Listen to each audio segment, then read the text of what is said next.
Hey, what is up, all MRBers? I am Mike McRock from the McRock and Bolt Wrestling Review Show, and right now I'm going to give you my review as well as the results of this week's episode of NXT.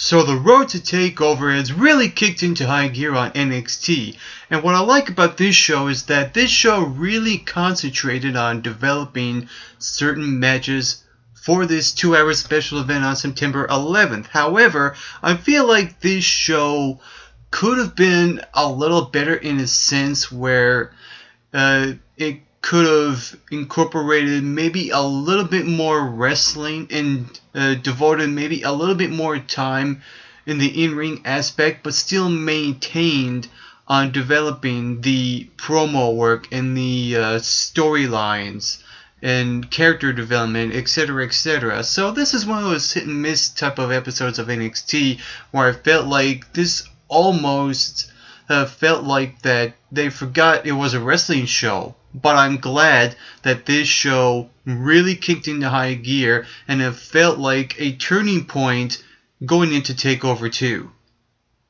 So the first match on the show is the Ascension taking on two jobbers. The Ascension beats these two jobbers in only maybe in a minute. No surprise here on NXT, you're not missing out on anything important with this first match. And I feel like that the Ascension is just too good. They're so dominant. I don't see any team in the tournament in this final match beating the Ascension. I feel like that this tournament should have been revolved around who should be the new NXT championships instead of becoming #1 contenders, because NXT has the potential to back themselves in a corner, because they could potentially have the Ascension lose to whoever wins the tournament, thus they could make them look weak. It all depends how they're going to do this, though. That's the one thing that I'm wondering and curious about, how they're going to do this match between the Ascension and whoever wins the tournament. I just feel that the Ascension should have just dropped the NXT Tag Team Championships. That way they don't look weak, and that way they would advance to Raw and SmackDown and still look strong coming out of NXT.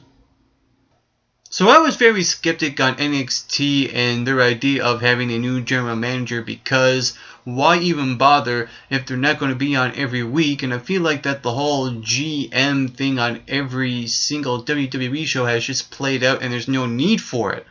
But when they announced that it was William Regal to be the authority figure on the show, I was thinking that this could potentially be good if they use Regal right, if he's on every week, and that I like that they established that he is the new general manager for NXT going forth to TakeOver 2. So I'm okay with this, and I'm curious to see what they're going to do here. They kind of hinted William Regal already turning heel, because he had an idea of who should face Neville, but he was like, okay, I'm going to kind of scratch that. It was almost like he wanted to name himself as the #1 contender. I thought that was a little weird, but what we got here was that we got Adrian Neville taking on Sami Zayn, Tyson Kidd, and Tyler Breeze in the fatal 4-way match for the NXT Championship at TakeOver.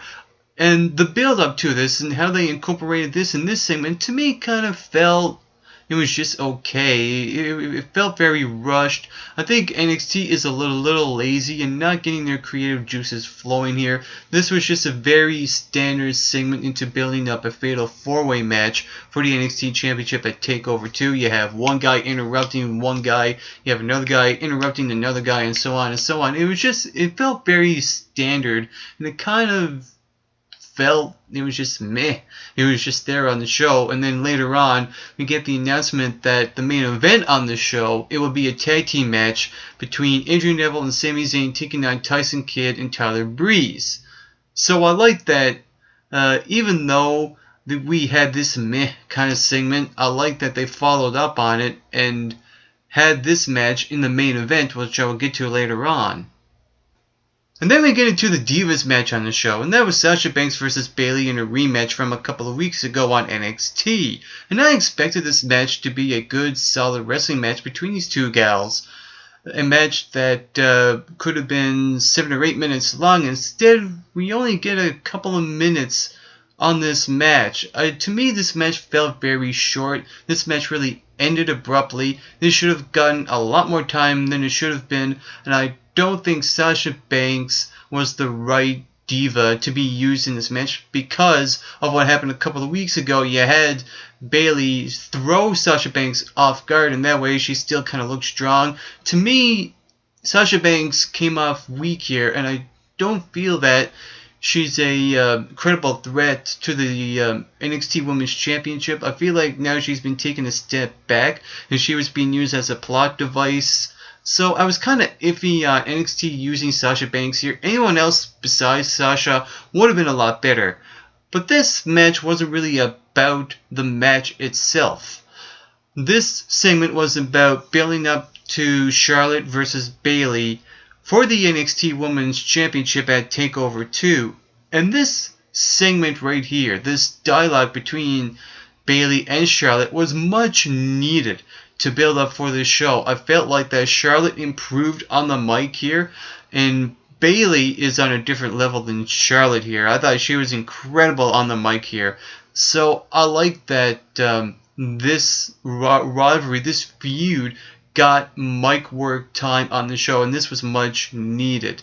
I think Charlotte can still improve on the mic, but I guess it is what it is. You know, Charlotte, to me, needs more schooling when it comes to her mic work.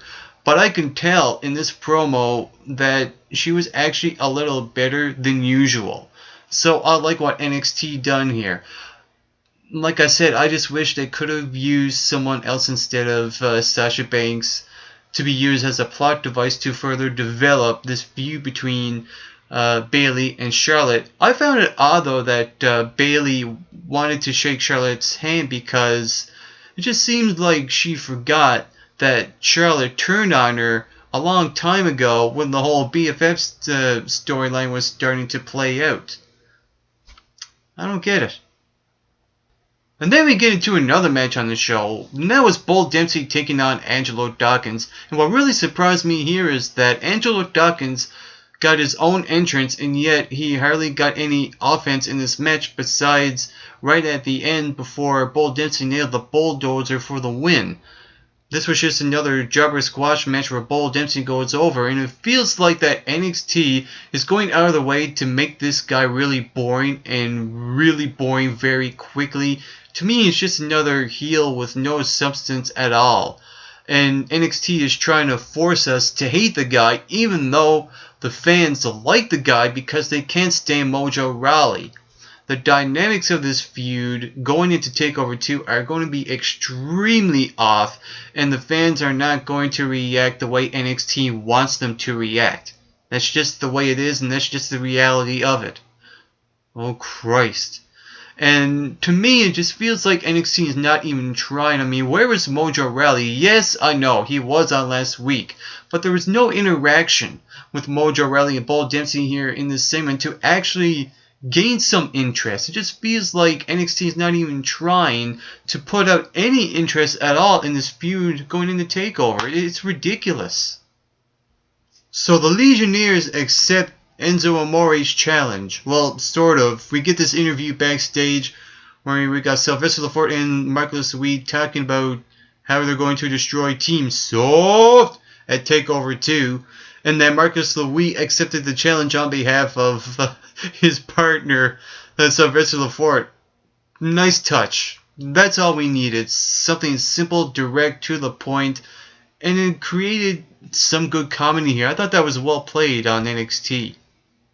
And then we get to the main event on NXT, and that was the tag team match between Tyler Breeze and Tyson Kidd taking on Sami Zayn and the NXT champion Adrian Neville.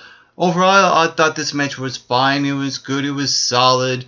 This got a lot of time on the show, and this was one of those matches where this told every other segment that came before it, step back because we're taking over the show. And I like that NXT got their priorities right here in naming this match and telling us who will be in this match, in this Fatal 4-Way match. And I like that we got this tag team match here. And what I like is that we got a bit of everything here. You have Tyson Kidd pinning Adrian Neville, creating the doubt that Adrian Neville is going to lose the championship. You also have the hope that Tyson Kidd could potentially be the NXT champion, which I don't think he will. But you also have the hope of Sami Zayn. And we saw at the end of this that Sami Zayn was the one holding the championship and kind of turning his head towards Adrian Neville before the cameras went off the air. And it was kind of like he was kind of playing a bit of a heelish character there, saying that I'm going to be the champion coming out on TakeOver 2. So I thought that was really interesting the way that they ended it. But I feel like if Sami Zayn is going to win the title, I don't think it should be in a 4-way match. To me, that's taking the easy way out. If Sami Zayn is going to win the championship, it should be in a one-on-one match against Adrian Neville for the title. I think those two have great chemistry in one-on-one matches as well as a tag team, because I felt like when I was watching this tag team match, those two work so well together. It's hard to figure out what works better, them as a tag team or the two of them going one-on-one. I think a lot of it has to do with their history growing up into the wrestling business. So I really enjoyed Sami Zayn and Adrian Neville as a tag team.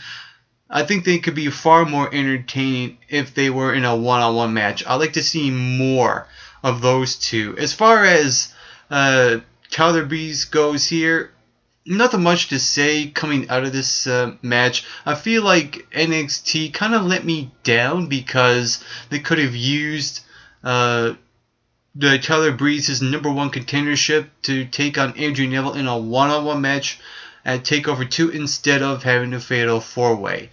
But I'm okay with a 4-way. I'm ready for this match. If I were to predict a winner, I would say Adrian Neville. I would say he would probably pin Tyson Kidd, protecting both Tyler Breeze and Sami Zayn in hopes of them getting a future one-on-one match. But if anyone does beat Adrian Neville for the championship, maybe Sami Zayn. To me, he's the logical choice because to me, I feel like Sami Zayn is more over than Adrian Neville when it comes to the popularity on NXT. I think Sami Zayn should be the champion. So with all that being said, I like how they ended the show. They ended off with a good solid tag team match, and overall I thought this episode of NXT was not an outstanding show, nor was it a really dog shit show. This was one of those middle of the roads, and I'm glad that they're really building up to TakeOver 2, and then they got their priorities in order, and that they are having the NXT Championship match being announced on this show that should have happened weeks ago. So that's what I like out of this show of NXT, is that we know what's going to happen in the main event. Well, what the match will be, actually. And so with all that being said, that was my review for NXT. Like I said, I thought this show done a good job in building up TakeOver 2. I still think that they should have incorporated more wrestling aspects in the show, and still should have reminded us that this is a wrestling show. That was the only nitpicky issue I had with this show. So overall, I would rank the show maybe a 6 or 6.5 out of 10.